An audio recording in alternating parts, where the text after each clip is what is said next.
Real of the Kings guardian of the Galaxy के last episode के अंदर हमने देखा कि किस तरह से वहां पे फाइलावेल जो है अपनी टीम को लेकर निकलने की कोशिश कर रही होती है यूनिवर्सल चर्च ऑफ ट्रूथ से बाहर। और वहीं पे दूसरी तरफ हमने देखा कि गार्डियन ऑफ द गैलेक्सी यानी स्टार लॉर्ड की जो टीम है वो वहां पे जो है प्लेनेट गोआर के ऊपर उन नैनोबॉट्स वगैरह से लड़ रही होती है।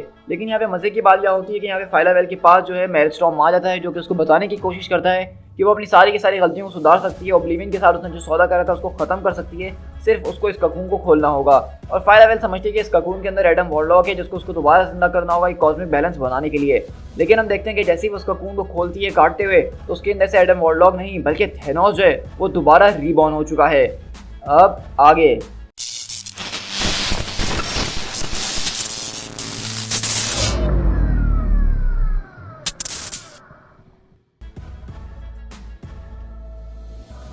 और इसी तरह हम यहाँ से शिफ्ट होते हैं पीटर के लॉक के पास, जो कि इस वक्त काफ़ी ज़्यादा परेशान है और कहता है कि मून ड्रैगन ने मुझे अभी एक ऐसी थ्योरी दी है कि एडम मैगस एक्चुअली मरा नहीं है, डिस्पाइट द फैक्ट कि मैंने अपनी आंखों के सामने उसके मुंह के ऊपर बंदूक रख के चलाई थी। उसने ये सब कुछ फेक्ड आउट किया था। वो बस यही चाहता था कि हम लोग उससे दूर चले जाएं ताकि वो अपनी स्ट्रेंथ को जो है दोबारा से गैदर कर सके, क्योंकि उस वक्त वो बहुत ज़्यादा कमज़ोर हुआ था। और ये सब करने का आसान तरीका ये था कि उसने हमें ये बात पे प्रिटेंड करवाया कि हम जीत रहे हैं। और मून ड्रैगन ने ये बताया कि फाइला ने उससे ये सारी की सारी बातें कही हैं जिसको हम अब तक समझ रहे थे कि वो भी मर चुकी है। उसने हमें मैगस के खिलाफ एक खतरनाक किस्म की वार्निंग दी है टेलीपैथिकली। चीज़ें जो हैं अब बहुत ज़्यादा खतरनाक होते जा रही हैं। और मून ड्रैगन को एक और वार्निंग मिली है खतरनाक किस्म की कि वहाँ पे जिस शख्स के बारे में हम सोच भी नहीं सकते थे वो शायद वहाँ पे जिंदा है। और मैं उसका नाम भी लेना यहाँ पे बिल्कुल भी नहीं चाहूँगा। लेकिन अगर ये सारी की सारी चीज़ें सच हैं तो इससे हर एक चीज़ बदल जाती है जो हम लोग अब तक सोचते हुए आ रहे थे। और इसीलिए हम सैक्रोसेंट गए जहाँ पे यूनिवर्सल चर्च ऑफ ट्रूथ का होम वर्ल्ड है। और इस तरह देखने के basically guardian of the Galaxy अब उसी जगह पे पहुंच चुके हैं जहां पे अभी फाइलावेल और ये सारी की सारी कहानी चल रही है। वहीं से जैसे ये लोग आते तो रॉकेट बोलता है कि ज़रा देखो तो सही इन लोगों ने इस जगह का क्या हाल करा है। तो बग बोलता है कि मुझे तो ऐसा लगता था कि यहाँ पे कुछ बहुत ज़्यादा बड़ी पॉपुलेशन होने वाली है, क्योंकि ये यूनिवर्सल चर्च ऑफ ट्रूथ का मेन वर्ल्ड है। तो वहीं से हैदर बोलती है कि तुम बिल्कुल ठीक कह रहे हो बग, यहाँ पे पॉपुलेशन तो इतनी ज़्यादा हुआ करती थी। तो स्टार लॉर्ड बोलता है कि लेकिन यहाँ पे तो किसी के भी कोई लाइफ साइंस नज़र नहीं आ रहे हैं। मून ड्रैगन क्या तुम कुछ देख पा रही हो?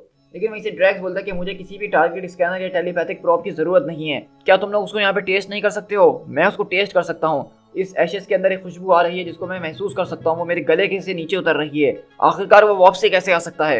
वहीं से जैक फ्लैग बोलता है कि पीटर तुम इस बात को जानते हो कि ड्रैक्स हमारे बीच सबसे खतरनाक और हार्डेस्ट बास्टर्ड एवर है जिससे मैं आज तक मिला हूँ। तो प्लीज़ क्या तुम मुझे बताओगे कि इस यूनिवर्स के अंदर ऐसी कौन सी नेस्टी चीज़ है जिससे ड्रैक्स डर रहा है?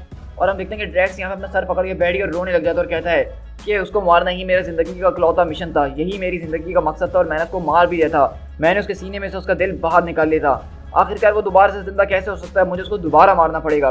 लेकिन वहीं पे मून ड्रैगन आती है और कहती है कि डैड प्लीज़ आप यहाँ पे अपने आप को संभालिए। तो ड्रैक्स बोलता है कि तुम्हें नहीं पता हैदर कि इस वक्त मुझे कैसा फील हो रहा है। मुझे बनाया गया था डिस्ट्रॉयर के लिए और मैंने इसको डिस्ट्रॉय करके अपनी ज़िंदगी का मकसद पूरा कर लिया था और अब मेरे पास कोई और चॉइस नहीं है। तो वहीं से हैदर बोलती है कि हमारे पास ज़िंदगी में हमेशा ही एक चॉइस होती है।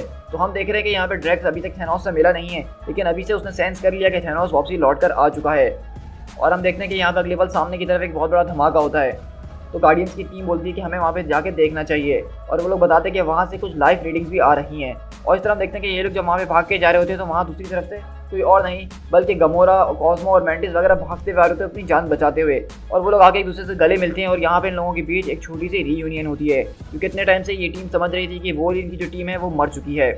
वहीं से गमोरा जो है ड्रैक्स के पास आती है और बताती है कि ड्रैक्स वो लौट कर आ चुका है, मेरे ख्याल से तुम इस बात को जानते हो, तुम उसको सूंघ सकते हो ना मेरे ऊपर? तो ड्रैक्स बोलता है कि हाँ बिल्कुल।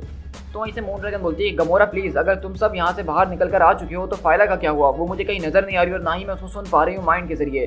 तो गमोरा बोलती है कि मुझे माफ़ कर देना, वो सबसे पहली थी जिसको थैनोस ने जान से मारा है। मैं जानती हूँ कि ये रीयूनियन बहुत ज़्यादा रीटचिंग हो सकती है, लेकिन हम लोग ये बाद में जाके भी कर सकते हैं क्योंकि हमारे सामने उससे भी बड़ी खतरनाक मुसीबत मौजूद है।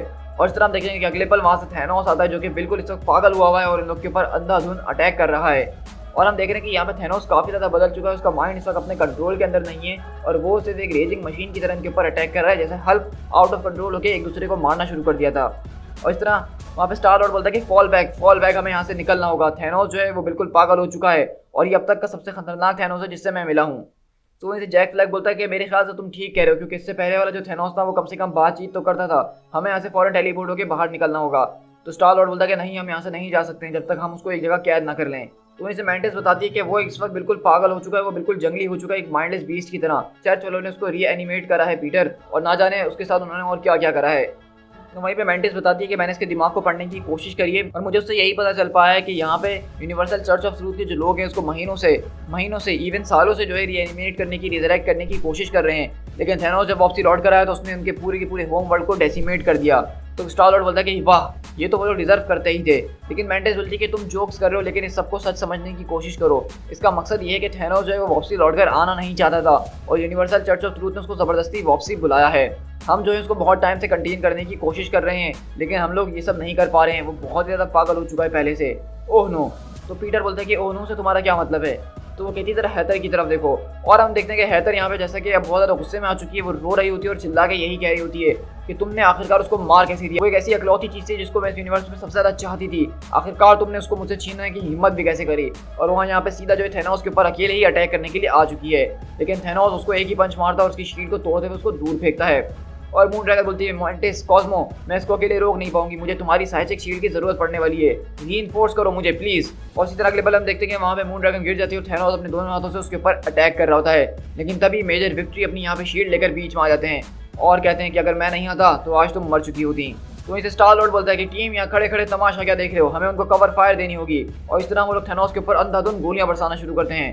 लेकिन हम देखते हैं कि जब वो गोलियों का धुआं हटता है तो थैनोस को कुछ भी नहीं हुआ होता और वो अपनी आंखें चमकाते हुए चिल्लाता है जोर से। तो स्टार लॉर्ड बोलता है मेरे ख्याल से अब वक्त आ गया कि हमें भागने वाली चीज़ के ऊपर काम करना चाहिए। और इस तरह हम देखते हैं कि गार्डियंस वहाँ से भागना शुरू करते हैं, लेकिन थैनोस जो कि नंगा अंधाधुंध उनके ऊपर अटैक करने के लिए आगे बढ़ ही जा रहा है। वहीं पे जो है ग्रूट को गुस्सा आता है और अपनी गन लेके थैनोस के मुंह पे जोर से मारता है और अपने हाथों से उसको कुचलने की कोशिश कर रहा होता है। लेकिन हम देखते हैं कि थैनोस यहाँ पे इस वक्त बिल्कुल पागल हुआ है। वो यहाँ पे ग्रूट को भी सिर्फ एक ही पंच मारता है जिससे ग्रूट बहुत ज़्यादा दूर उड़ के जाता है। तो रॉकेट बोलता है कि तुमने बहुत अच्छी कोशिश करी ग्रूट, मुझे थोड़ी देर के लिए लगा कि तुमने शायद उसको दबोच लिया है, क्या तुम ठीक हो? और यहीं से हम देखते हैं कि गमोरा और ड्रैक्स चुप के बैठे हुए होते हैं और ड्रैक्स बोलता है कि हमें कुछ भी करके उसको मारना ही होगा, हमें उसको ख़त्म करना ही होगा। तो गमोरा बोलती है कि वो बिल्कुल इनविंसिबल है। तो ड्रैक्स बोलता है कि मैं उसको पहले भी एक बार मार चुका हूँ, ये ज़्यादा मुश्किल नहीं होगा। तो गमोरा बोलती है कि तुम मेरी बात को समझ नहीं रहे हो, मेरी ब्लेड वो इतनी ज़्यादा मजबूत है कि वो गॉड्स को भी मार सकती है, लेकिन जब मैंने उसकी स्किन पे अपना ब्लेड को टच किया तो मेरा ब्लेड भी टूट गया। तो ड्रैक्स बोल रहा है कि क्या मतलब, ये कैसे हो सकता है? तो गमोरा बोलती है कि मुझे नहीं पता कि ये सब कैसे हो रहा है, लेकिन मुझे बस ऐसा लग रहा है कि थैनोस को जो इन लोगों ने वापसी बनाया है तो ये दोबारा जब लौट कर आया है तो ये पहले से और भी ज़्यादा स्ट्रॉन्ग हो चुका है, इंडेस्ट्रक्टेबल हो चुका है। इसको मारना, इसको नुकसान पहुंचाना तकरीबन इम्पॉसिबल हो चुका है अब हमारे लिए। लेकिन वहीं पे ड्रैक्स बोलता है कि नहीं, तुम बिल्कुल गलत बोल रही हो, वो मरेगा। और हम देखते हैं कि ड्रैक्स यहाँ पे पागल जज्बात में आके सीधा थैनोस के ऊपर कूद जाता है और अपने पंचेस मारना शुरू करता है। तो वहीं से जैक ब्लैक बोलता है कि तुम देख रहे हो ड्रैक्स ने क्या पागल वाली हरकत करी है, हमें उसको जाके बचाना होगा। तो पीटर बोलता है कि हाँ तुम ठीक कह रहे हो, हमें कुछ ना कुछ करना होगा, लेकिन भाई ड्रैक्स का मैं कुछ नहीं कर सकता हूँ, उसने जो करा है अपने दम पे करा है, उसको करने दो, मरने दो। लेकिन जैक बोलता है कि पीटर प्लीज, तुम जानते हो ना उसकी आदत ही ऐसी है। तो पीटर बोलता है कि ऑल राइट हमें कुछ ना कुछ करना होगा। तो वो बोलता है कि जैक, बग, गमोरा, तुम लोग जाओ वहाँ पे और उसको डिस्ट्रैक्ट करने की कोशिश करो, तब तक मैं कोई प्लान सोचता हूँ कि हम उसको कैसे रोक सकते हैं। तो वहीं से पीटर जो है मेंटिस की तरफ आता है और बोलता है कि मुझे तुमसे कुछ जवाब चाहिए। थैनोस जो है वापसी आ चुका और ये एक सच में बहुत ही बड़ी खबर है, मतलब लिटरली बहुत ही ज़्यादा बड़ी। और उससे खतरनाक सवाल ये है कि आखिरकार वो वापसी लौट कर क्यों आया है, आखिरकार चर्च ने उसको रिजरेक्ट क्यों किया है और एडम मैगस उसके साथ क्या करना चाहता था जिसके लिए उसने उसको रिजरेक्ट करा है। तो वहीं से मेंटिस बोलती है कि देखो एडम मैगस इस होम वर्ल्ड से ऑलरेडी निकल चुका था जब थैनोस को रीएनिमेटेड किया गया है, और मेरे ख्याल से एडम मैगस को इसके बारे में पता नहीं है कि इसको दोबारा रीएनिमेट किया जा रहा था। तो वहीं से स्टार लॉर्ड बोलता है कि क्या, इसका मतलब ये है कि यहाँ पे जितनी भी पूरी की पूरी पॉपुलेशन हुई है इस चर्च के होम वर्ल्ड के ऊपर वो सिर्फ अकलौते थैनोस ने करी है, उसके अंदर मैगस शामिल नहीं था। तो वहीं से मेंटिस बोलती है कि तुम बिल्कुल ठीक समझ रहे हो कि ये थैनोस जो है पहले से बहुत ज़्यादा खतरनाक हो चुका है, हम जब से इसको ऑक्युपाइड करने की कोशिश कर रहे हैं, इसको बिजी रखने की कोशिश कर रहे हैं, लेकिन देखो हम अभी भी उसको बाल तक बाका नहीं कर पाए हैं। थैनोस जो है वो वापसी लौट कर आ चुका है और वो बहुत ज़्यादा खतरनाक हुई है, उसने आते ही एक पूरे के पूरे प्लेनेट को ख़त्म कर दिया है। हम इस बात का रिस्क नहीं ले सकते हैं, हम उसको गैलेक्सी के अंदर वापसी आगे बढ़ने के लिए नहीं दे सकते हैं, वरना ना जाने वो गैलेक्सी के साथ आगे क्या करने वाला है। और पीटर बोलता है कि अच्छा इसके अलावा फाइला का क्या हुआ। तो मेंटिस बताती है कि जब हम लोग उस सीन के ऊपर पहुंचे तो वहाँ पे फाइला ऑलरेडी मर चुकी थी, सिर्फ उसके रिमेन्स वहाँ पे मौजूद थे। तो स्टार लॉर्ड बोलता है कि ओ मैन, ये तो बहुत ही बुरा हुआ है। ओके, उसकी पावर्स के बारे में क्या ख्याल है, क्या तुम लोगों ने इसको माइंड लॉक करने की कोशिश करी है?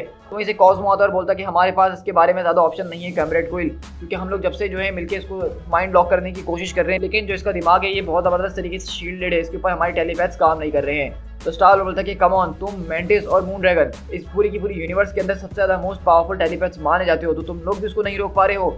लेकिन कॉस्मो बोलता है कि मुझे माफ़ कीजिएगा कॉमरेड, लेकिन हम लोग ये नहीं कर पाएंगे। तो पीटर बोलता है कि ठीक है, इसका मकसद ये है कि मेरे पास अब एक ही रास्ता रह गया सबको रोकने का, चलो देखते हैं कि मैं उससे रोक पाऊंगा कि नहीं। और इस तरह पीटर वहाँ पे आगे बढ़ जाता है और कहता है, हे थैनोस बेबी, ओवर हियर, मेरे पास आओ ज़रा तुम, क्या तुम देख रहे हो कि मेरे पास क्या है? हाँ, प्रीटी ना।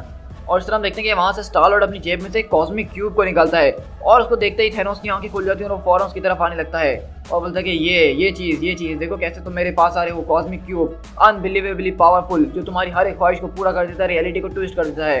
तुम्हारे पास भी पहले एक हुआ करता था ना। हाँ, हो सकता है कि तुम इस वक्त फेरल और माइंडलेस जरूर हो गए हो, लेकिन तुम अभी भी इसकी हीट को महसूस कर सकते हो। तुम इसको अभी भी पहचान रहे हो ना। कैंग ने ये मुझे दिया था, कैंग द फ्रकिंग कॉन्क्यूरर ने। उसने ये मुझे दिया था ताकि एंड ऑफ द टाइम के ऊपर जब मैगस से मेरा मुकाबला हो तो मैं उसको इसकी मदद से हरा सकूं। It was broken pretty much, क्योंकि मैंने इसको थोड़े टाइम पहले इस्तेमाल कर लिया था और एडम को उससे जैब करने की कोशिश करी थी। लेकिन मुझे दरअसल ये बात पता चली है कि पिछली बार मैंने इसका इस्तेमाल ही नहीं किया था, बल्कि वहाँ पे मैगस ने मेरे दिमाग के अंदर ये बात डाली थी कि मैंने इसको इस्तेमाल करके सारी की सारी गैलेक्सी को बचा लिया है। तो उसका मकसद ये है कि अभी भी इसके अंदर थोड़ा बहुत जूस मौजूद होगा और मेरे ख्याल से इसके जरिए मैं एक 1 लार्ज शॉट तो इस्तेमाल कर ही सकता हूँ। और इस तरह हम देखते हैं कि वहाँ पे स्टार लॉर्ड कॉस्मिक क्यूब को इस्तेमाल करते हुए वहाँ पे एक जबरदस्त किस्म का शॉट मारता है और वहाँ पे चारों तरफ एक वाइट ब्लाइंडिंग रोशनी फैल जाती है और थैनोस वहाँ पे दूर जाके गिरता है और नॉकआउट हो जाता है और कहता है कि उन लोगों ने मुझे फोर्स करा जिंदा रहने के लिए, उन लोगों ने मुझे फोर्स करा, मैं नहीं जिंदा होना चाहता था। और वहीं से स्टार लॉर्ड उनकी तरफ देखता है, टीम की तरफ बोलता है, तो अब तुम लोगों का क्या कहना है स्टार लॉर्ड की जीत के बारे में? आई मीन हमने उसको पकड़ लिया ना, उसके दिमाग को जो चीज़ भी प्रोटेक्ट कर रही थी, इसमें हम घुस नहीं पा रहे थे, वो टूट चुकी है। इसका मतलब अब थैनोस हमारे कब्जे में है, हमने उसको माइंड लॉक कर लिया है। तो वहीं से गमोरा बोलती है, जरा एक मिनट, तुम्हारे पास कॉस्मिक क्यूब मौजूद था, तुम्हारे पास अब तक कॉस्मिक क्यूब मौजूद था और तुमने इसका इस्तेमाल नहीं करा? तो पीटर बोलता है कि मुझे इस बारे में नहीं पता था कि वो काम भी करेगा कि नहीं। तो गमोरा बोलती है, लेकिन कम से कम तुम्हें उसके साथ कुछ ना कुछ तो करना चाहिए था ना, तभी तुम्हें जाके पता चलता। तो वो कहता है कि मैं इसके साथ क्या करता? तो गमोरा बोलती है कि लाइक तुम उसके जरिए एक गॉड बन सकते थे। तो पीटर बोलता है कि हाँ वो सब मैं कर सकता था, लेकिन मुझे उसकी कोई ख्वाहिश नहीं है। एनीवेज अब ये सिर्फ जो एक कॉस्मिक पेपर वेट बन के रह गया और कुछ भी नहीं। और इस तरह देखते हैं कि यहाँ पे गार्डियन ऑफ द गैलेक्सी अपने उसी बार के अंदर बैठे हुए होते हैं और आज अपनी इस जीत के ऊपर जो है जश्न मना रहे होते हैं और फाइलावेल जो कि इनके बीच अब नहीं रही है उसके बारे में अफसोस कर रहे होते हैं और यहाँ पे टोस्ट कर रहे होते हैं। वहीं से पीटर बोलता है कि गार्डियन ऑफ द गैलेक्सी बनना एक आसान काम नहीं है, इसकी बहुत बड़ी कीमत चुकानी पड़ सकती है। तो रॉकेट बोलता है कि तुम इस बात को पहले भी जानते थे ना पीटर, जब तुमने इस टीम को बनाया था? कहता है हाँ मैं जानता था, लेकिन एडम और फाइला इस तरह से चले जाना मैंने कभी सोचा नहीं था। तो इससे रॉकेट बोलता है कि खैर मैंडिस, गमोरा और मेजर वगैरह के बारे में क्या ख्याल है, और उस डॉग के बारे में हम तो समझ रहे थे कि वो मर चुके हैं, लेकिन दरअसल ये एक ट्रिक थी। तो मुझे ये देखे तो काफ़ी खुशी हो रही है। तो क्या तुम्हें इस टीम को बना के कोई रिग्रेट हो रहा है? आई मीन तो वहीं से पीटर बोलता है कि नहीं रॉकेट, मुझे इसके बारे में बिल्कुल भी अफसोस नहीं है। आज हम थैनोस से लड़े और वापसी जिंदा लौट कर आ गए हैं और ना जाने कल हमारा किस चीज़ से मुकाबला होने वाला है। तो वहीं से रॉकेट बोलता है कि तुम ठीक कह रहे हो, तो ये जाम कल के नाम। तो वहीं से पीटर बोलता है कि हाँ कल के द फ्यूचर, और उसके आगे जो कुछ भी बुरा होने वाला है हम उसके लिए तैयार रहेंगे। दी एंड। सो गाइस यहाँ पे हमारी रियल्म ऑफ द किंग की गार्डियन ऑफ द गैलेक्सी की सीरीज का एंड होता है, जो कि मेरी नज़र में इस पूरी की पूरी स्टोरी आर्क के अंदर एक बहुत ही इंपॉर्टेंट रोल प्ले करती है। वो इस तरह से कि हमने देखा कि यहाँ पे थैनोस जो है फाइनली वापसी लौट कर आ चुका है। अब तक मार्वल कॉमिक्स के अंदर थैनोस मरा हुआ था इनहाइलेशन वॉर के बाद से ही, जब ड्रैक्स ने उसके सीने के आर पार अपना हाथ डाल के उसका दिल बाहर निकाल दिया था। लेकिन हमने देखा कि यूनिवर्सल चर्च ऑफ ट्रूथ ने उसकी बॉडी को उठाया और उसको दोबारा रीएनिमेट करके उसको दोबारा से जान दे दी। जबकि थैनोस बिल्कुल भी दोबारा जिंदा नहीं होना चाहता था, वो अपनी मिस्ट्रियस डेथ के साथ ही रहना चाहता था, लेकिन उसको फोर्स किया गया, इसलिए वो पागल हुआ और उसका दिमाग भी अपने काबू में है नहीं। तो अब हमारी रियल ऑफ द किंग्स की कुछ स्टोरीज बाकी हैं, जिस तरह हम नोवा का एक 1 शॉट देखने वाले हैं, जिसमें हमारी डायरेक्ट स्टोरी जो करेक्ट होगी फिर जाके थैनोस इम्पेरेटिव वाले स्टोरी आर्क के अंदर। तो आपको समझ में आ रहा होगा कि थैनोस इम्पेरेटिव वाला आर्क यहाँ से कैसे मिल रहा होगा, क्योंकि थैनोस अब वापसी लौट कर आ चुका है। सो गाइस आई होप कि आपको ये वीडियो बहुत पसंद आई होगी, तो उसको लाइक कीजिएगा, कमेंट करके बताइएगा कि आपको ये वीडियो कैसी लगी है और आगे की सीरीज़ के लिए आप कितना ज़्यादा एक्साइटेड हैं। साथ ही साथ अगर आप चैनल पर नए हैं और अभी तक चैनल को सब्सक्राइब नहीं किया है तो इंतजार किस बात का है। मैं अपने चैनल के ऊपर इसी तरह मार्वल कॉमिक्स की टाइमलाइन को फॉलो कर रहा हूँ क्रोनोलॉजिकल ऑर्डर के अंदर, और अगर आप हमारी इस यूनिवर्स का हिस्सा बनना चाहते हैं तो चैनल को सब्सक्राइब कर दीजिए। तो guys this is P Tiger, मिलते हैं किसी और वीडियो के साथ। Till then thank you so much.